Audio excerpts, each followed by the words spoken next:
And when I studied it out, I found out that the word grace means the divine influence upon the heart and its reflection in the life.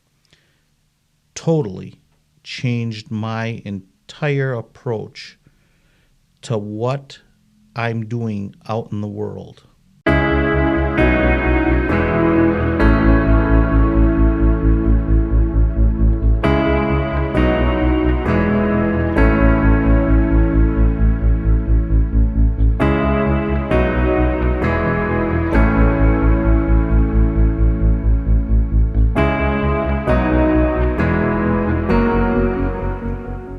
Hello, how are you today?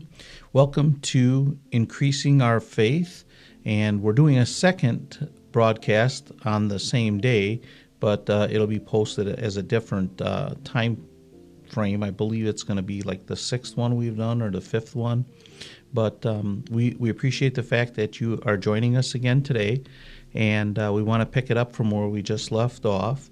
And the fact is that when we look to expand our faith, there's a reason for it. We all want to go from grace to grace. Now, we should never forget the fact that we are under grace. Now, one time I was sitting in church, and God said, I want you to look up the word grace in its original context. I said, well, I know what it means. It means, unmerited favor. He said, I want you to look it up. I said, God, I already know what it means. He didn't ask me to do it a third time. I just said, all right, God. I felt his impression that I'm not listening. So I went and looked it up. And when I studied it out, I found out that the word grace means the divine influence upon the heart and its reflection in the life. Totally changed my entire approach to what I'm doing out in the world. What do people see? I've been sharing with people lately in different groups. I don't want to know your testimony. I want to know your witness. Words can be deceiving depending on how you manipulate them. Barry, who does the filming of these podcasts, before this one, he said, Garo, we forgot to pray before the other one. And Barry led us in a prayer here, and it was very, very good because he mentioned how powerful words are. And he said, God, we want our words to be of you, which is a great point. And, I don't think he knew I was paying attention to what he was saying, but I was. He's smiling over there in the corner. But no, it was really good because we were just talking about words a second ago, in the other podcast. And guess what? That's what this is all about. There's an old saying, words that hurt and words that help. Many years ago, there was a little pamphlet that was going around that said, words that hurt. And when I read that, it crushed me. I had a little 7-year-old daughter at the time. My oldest daughter was 7. And I called her, had her sit on my lap, and I said, Dina, honey, Dad has to apologize to you. I'm sorry. I know you're trying very hard at school. So whatever you do, whatever grades you get, if they need to improve, we'll work together to get them better. But I want you to know everything's okay with me. She broke down and wept so bitterly, it was unreal. I mean, it took me by shock because I honestly didn't realize I was putting pressure on her by encouraging her to get, better grades. To her, she received it a totally different way. And at the end of the day, I'm the guy that felt bad about it because had no clue that kind of pressure was on her. So from that day on, I took a totally different approach to how my children and now my grandchildren excel or struggle in school. And I'm very, very sensitive to the ones that are struggling because I can see the pressure that they have on them just for the mere fact that they're sitting in the classroom. Now, I shared with Pastor Paul Rhodes a week ago on Monday that we have no clue what pressure people are under. A lot of people don't like to show it. Some people, it's written all over their face. But what kind of pressure are people under when they come into the church? All too often, they come just as they are to Jesus, just like they're supposed to. And then the church people say, oh, well, you're not supposed to say this, or you're not supposed to do that, or, this rule or that rule, or, oh, don't wear that. And you know what? Just let people be who they are. They're showing you the areas they need to be ministered in, not areas that you can play God and correct them in. Is that how God did it with you? Did God hit you with all these rules and regulations? I was sharing with Pastor Rhodes that when I got saved, I was still smoking cigars, and I was still drinking. Never gave it a second thought. One day in October, I had to go bowling that evening, and had finished dinner, and I sat down in my little private room to watch the World Series. Lit up a cigar, kicked my legs up on the table, started watching the World Series, and I said to myself, man, I love a good cigar.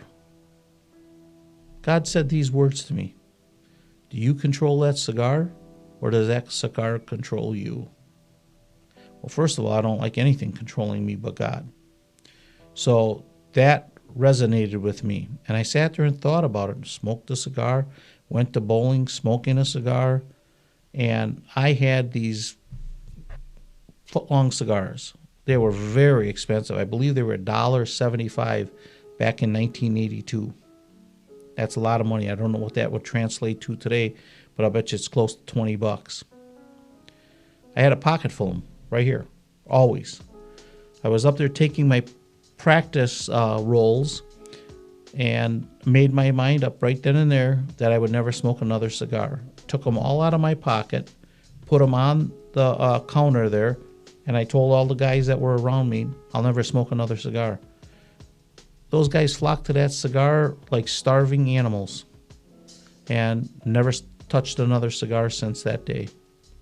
And then I was drinking after softball one night with the guys at the bar, and I'd have one or two, where before I'd have 20 or 30, and I thought the same thing. Wait a minute here. Does the alcohol control me, or do I control it? I told the guys, nope, no more beer. I'm done. I have the freedom now to say no. Before I didn't. Now, in our last podcast, I was talking about transferring spirits. And I used to hang with a guy whose dad was a real hard alcoholic. And we used to be down in his basement, and he had cases of beer. We'd go to the bottom cases and take out one or two beers out of 3 or 4 of the cases, and then put the other cases on top so his dad would never find out that we're taking these bottles. And by the time he did, it was way too late. Because I'm telling you, he had probably, I'm going to try to think, 20 cases, 24 cases, 20 cases of 24 bottles of beer. And we constantly were in a drinking all the time from the age of 12 years old on. And that spirit he had got transferred to us. Unfortunately, one of his young sons died when we were maybe 20 years old, 25 years old, somewhere around there. And guess what? That spirit gets transferred. The son that I grew up with, he still drinks heavy. Okay? You can't do this. It's just not right for you.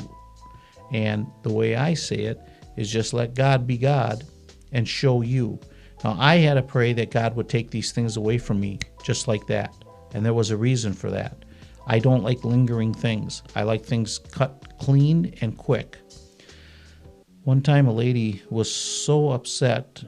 She was going to an Assembly of God church in town here. And she was so upset that her brother was smoking pot. Now, we all know that's not the right thing to do. And she had me come to her house and give her a bid on a siding project. And her brother was there, and she was here, you tell him, say this to him, say that to him. I said, I'm not his God. I said, he knows that smoking pot isn't right. And since he's committed his life to God, I'm certain God will talk to him. So until God talks to you, you keep doing what you're doing. And he sat there with his mouth open like this.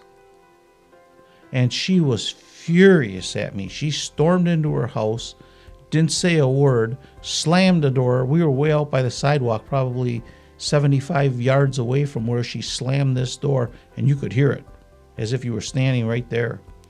And he gave me a hug and said, thank you. I don't know when he quit. I'm not his God. He knows what's right and wrong. And guess what? As far as I know, he did quit. It took him a while, but he did quit. Many people struggle with alcohol. Many people struggle with tobacco. Putting guilt on them is not going to help them. It's just not. It's going to cause them to stay away from you, cover the sin up, and then do it behind your back. I would rather have them expose themselves in that fashion and just pray for them. I've had many friends who became born-again Christians. Quite honestly, they were alcoholics. Every time I'd see them with a beer in their hand, I'd say, Lord, he's your servant. Show him. Set him free like I was set free. Had many people come to me and ask for prayer when they've heard me tell my testimony on that. We're in a time where there's, what do they call it, cancel culture going on and all this other stuff. Every place you look, there's somebody trying to put guilt on you about something. So the best thing to do, according to them, is sit there like a zombie, do what you're told, and that's all there is. That's sort of socialistic as far as I'm concerned. We're not supposed to think for ourselves. We're not supposed to act for ourselves. We're not supposed to be independent. We're not supposed to be individuals. I didn't see that anywhere in God's word. I heard we're supposed to be free. Now, when I say that, I don't mean free to sin, although you are free to sin. I know somebody's going to probably turn it off at that, say this guy ain't from God. That's all right. That's your prerogative. But I'm going to tell you, I'm free to sin just like you are. We have power over sin. That's the difference. So we don't succumb to sin. We can overcome sin. And we do so joyfully. We don't do so grudgingly in front of your face. I get a kick out of people. Anytime they tell them, oh, this is our pastor. They, like they're at attention. All of a sudden they what do I got to say? What's the words that Christians use? You know what I mean? They become a Christian. Personally, I'm tired of costume Christians. I want the real deal. You know what? We all fall, we all stumble, we all struggle. But if we know the source to overcome those struggles, that's what separates us. And by the way, God is not stupid. You're not going to fool him. You can fool man. You can fool me. You can fool the pastor. You can fool others in church. But guess what? When you're alone in your bed at night, before you go to sleep, you're the only one there. And you know you better than anybody. Yeah. So now let's talk. Now let's get serious. Who are you? See the long pause there? Who are you? Who do you want to be? That's the more important question. Who do you want to be? How do you want to be? What's your witness going to be? Remember, the sins of the fathers go down 4 generations. Look at Washington, D.C. Look at all the sin behind those suit coats, and fancy dresses. Look at what's taking place in our country.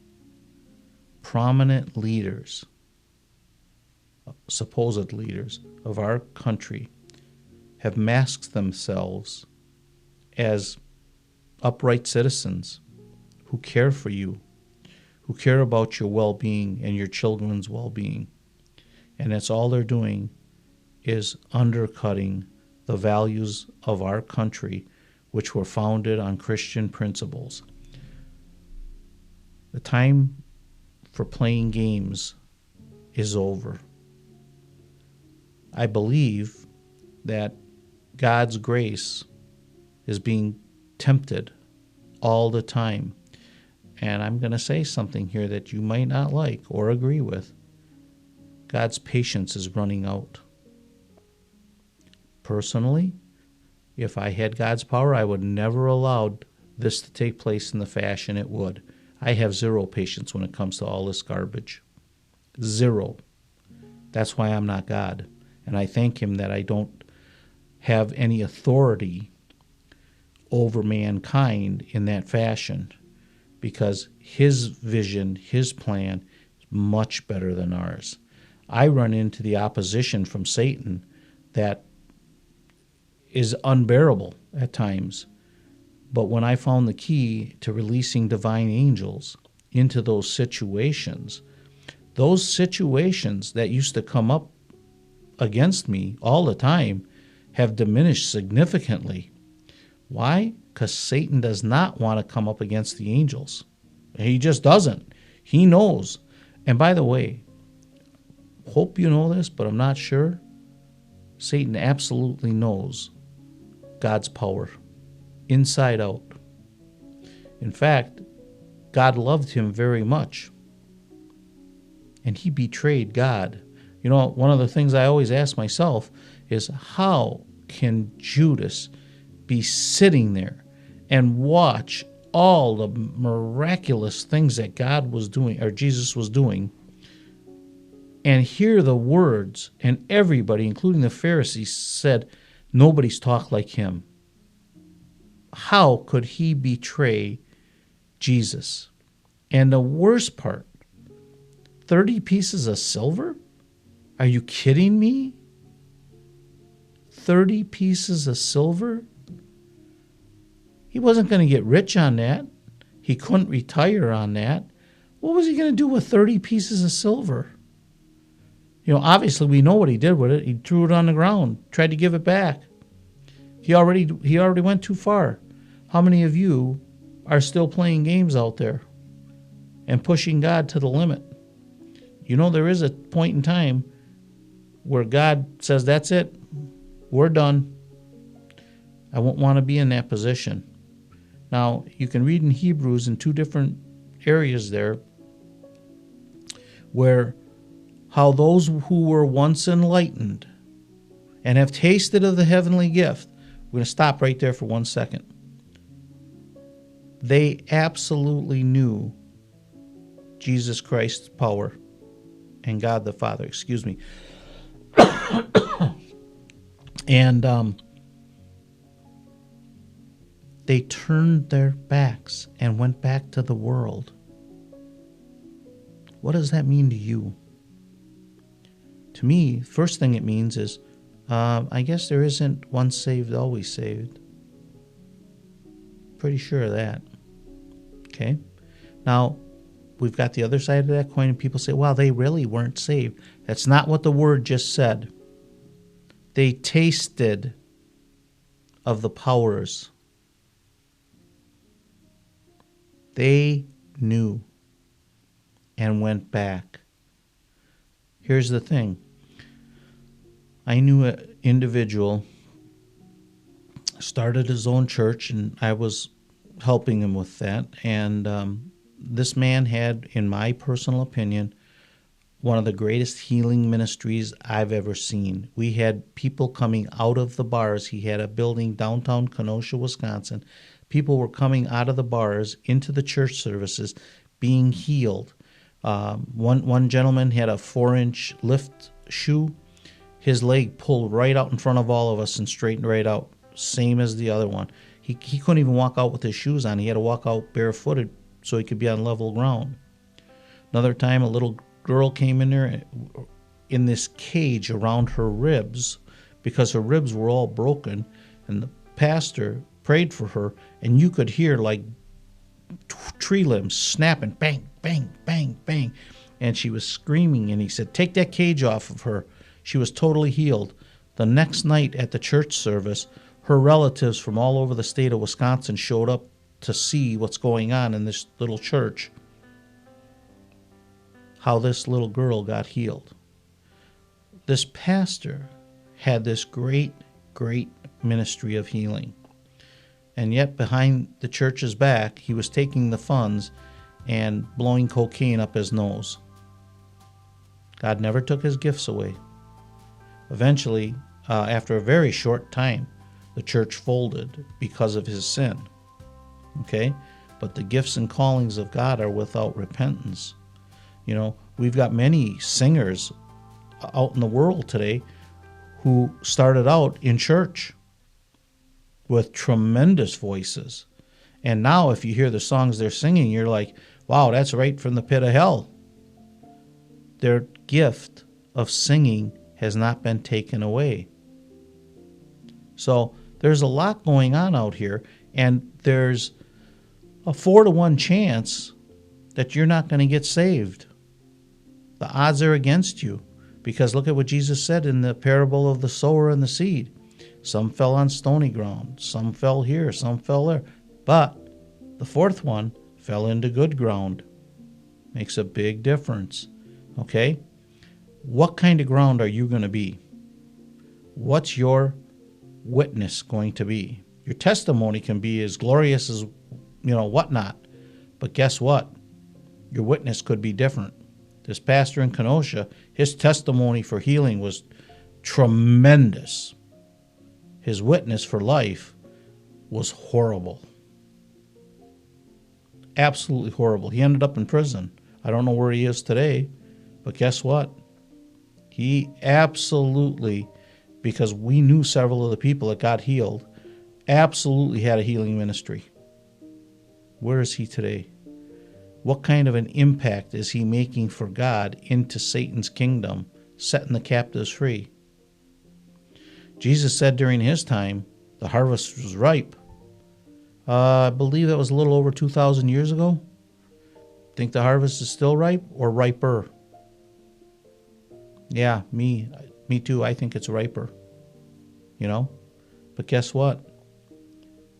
He's going to send his servants to gather them from the highways, the byways, the alleys, to bring them into the church. And who's going to be there to comfort and love them? My wife and I are in Las Vegas probably more than we are in Wisconsin. We come back to Wisconsin because we have 17 grandchildren and 1 great-grandchild. And we try to spend the weekends here to, as often as we can, to see them in their sports activities, to encourage them and just be a good witness to them. And we do take them to church here in Wisconsin when we're here. Every Sunday we're here. And here's the thing. When we're in Vegas, you will find me in a casino. No question about it. And I'll tell you something. The thing that saddens us the most, you cannot believe how many lonely people are in those casinos. One time I got told by security that I wasn't allowed to talk about Jesus. I said, listen, if these guys can talk all their trash, I can talk Jesus. That's all there is to it. Well, somebody got offended. That's their problem. They're the one that needs it the most. They left me alone. We've prayed for people right there on the casino floor. One time I was praying for a guy and he just fell down. The security had to come and take a detailed report what happened. And I told him, I said, power of God, I didn't even touch the guy, And security cameras, verified that. But the stories we hear and the people we know are amazing, and they all gravitate towards us. We believe it's because we show them the unconditional love of God, and we actually listen to them. The old thing, I ain't got no complaints. Nobody listens anyway. We listen. And we try to sow good seed into them. A friend of mine, he's a horse handicapper friend. His name is Dr. James Hammis. And he was coming to Vegas all the time with me, and we went to different restaurants at different casinos, and he was like, is there anybody in this town you don't know? He said, my gosh, all these people gravitate towards you. I said, yeah. I said, we share the love of God with them, and obviously there's something there. Not everybody comes up to us, but we have a good rapport with a lot of casino executives, casino cocktail waitresses, casino floor people. But there's a reason for it. Who is out there sharing the love of God with these people in those casinos? There's nobody. I mean, we're all over. Every now and then we'll run into a Christian in there, and it's good because we'll share testimonies and stuff like that. But guess what? If Jesus was alive, he'd be in Las Vegas. That's my true belief. You want to know why? 40 million sinners fly in there a year. 40 million. And I'm telling you, some of the saddest people of life are sitting on the street corners. Many of them by their own choice. And, by the way, I'm going to tell you a little shocker here. We don't give any money to the people on the street corners. I don't know if they're going to go running in that casino and drinking. I have no clue. But let me tell you something about somebody standing on a street corner, at least in Las Vegas. If that traffic light changes every minute and they get $1 every time that traffic light changes, they're making $30 an hour. I can guarantee you they get more than $30 an hour. So there's no excuse for them to be sitting on the street. Oh, by the way, I don't think they pay taxes on that money. Pretty sure of that. So guess what? We don't fall for the scam. And when we took our children out there, guess what? The hardest thing for them was not to open their pocketbook and give those people money. And they come with dogs and babies and all kinds of stuff. Hey, listen, we point them out to the International Church of Las Vegas when we're there. There's other ministries, Central Christian Church. These people have great food ministries. And then we know they're getting a double dose. They're getting food for life. And guess what else they're getting? The Word. So we don't fall for those scams out there. I've seen things I wouldn't want the average person to see, to be honest with you. But guess what? We are out there and we're sharing the Word. And you cannot believe how many people ask us to pray for them and how many friendships we created with the elderly who have nobody to talk to, nobody at home. Oh, I just come here just to spend the day, and just kill time, and there they are playing 9 cents every pull on the machine, and they can make $20 last all day. We've seen it. But guess what? They're not there for that. They're there because they're lonely and hurt and have nobody to talk to. Same thing, that's how a bar came into being. It's a place of gathering for them. These people are hurting people. What I want you to understand is you have to refine your witness as God shows you. One of the things you can do to protect yourself, your family, your loved ones is release the divine angels out into situations of concern. If you have a nightmare, let's just say you have a nightmare of a car accident happening tomorrow, send the angels out. Bind that dream up or that vision up and send angels to protect you in there. And you will be shocked that situation will be coming to pass and how you avoid it because the divine angels stepped in on your behalf. Okay, we're going to leave it at that, and then we'll pick it up next time from here. And we hope that you are enjoying, our broadcast. And again, please hit the like button. And again, we're very grateful to Tate Media Services for putting these things on for us. If you ever need anything in way of video broadcasts or any type of media communication, please contact Tate Media Services and ask for Barry. Tell him Garo sent you, Garo. Thank you.